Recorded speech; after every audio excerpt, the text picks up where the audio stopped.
The rule of double effect is a rule widely used in bioethics and proposed to justify one action which may result in both one good and one bad effect. This is a rule that is widely taught in medical schools, often with little or no background on its origin or philosophical underpinnings. It is an important rule because it is the rule used to justify, for example, the use of narcotics in end-of-life issues, when the goal is to alleviate pain, even though these drugs are likely to accelerate the patient's imminent and unavoidable death. Imagine you just get stabbed by somebody who is now about to murder the rest of your family. As you lie on the ground, the only way for you to stop the assailant is to shoot him in the head. That's the only angle you have. In this particular case, one action will result in two effects. One bad effect, you will kill one person, who for all we know may be innocent and psychotic, and one good effect, you protect your family.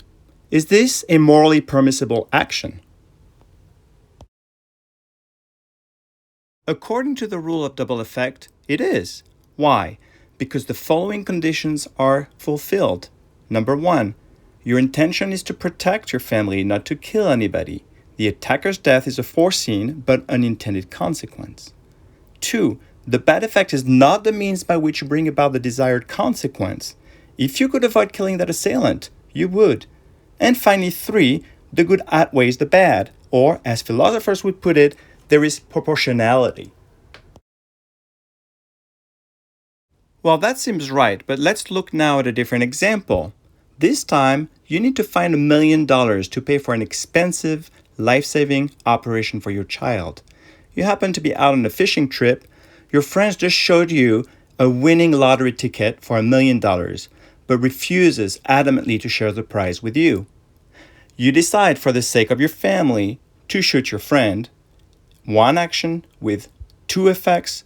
One bad effect, you kill the person, but one good effect, you save your child. Now you later tell the judge that you did not intend to kill your friend and wish you had another option, and somehow he doesn't buy it. This is due to what's now known as the Knobe effect, K-N-O-B-E, from the philosopher Joshua Knobe, who first described it through a series of very elegant studies. He showed that we tend to assign intention only after we've already intuitively decided whether an action is morally permissible or not. If so, it is difficult to appeal to intentions in the context of the rule of double effect to justify any such action.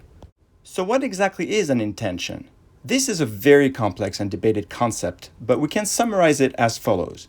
It is the commitment to a particular course of action to bring about a particular effect. Now, we obviously do not intend all the consequences of our actions. How could we? Some of them will be necessarily unpredictable. But philosophers tend to agree that we intend consequences that are logically entailed by our decisions.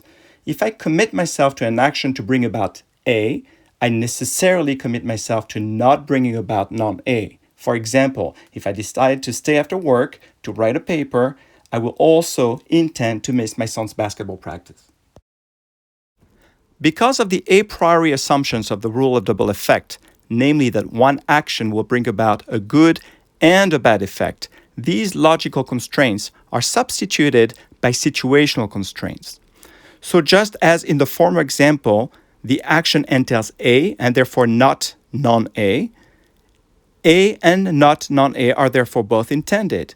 In the rule of double effect, likewise, the action entails both the good and the bad effects, so that both should be considered intended consequences. Intentions, then, while otherwise of significant moral value, do not seem to do the legwork proposed in the rule of double effect. Something else must.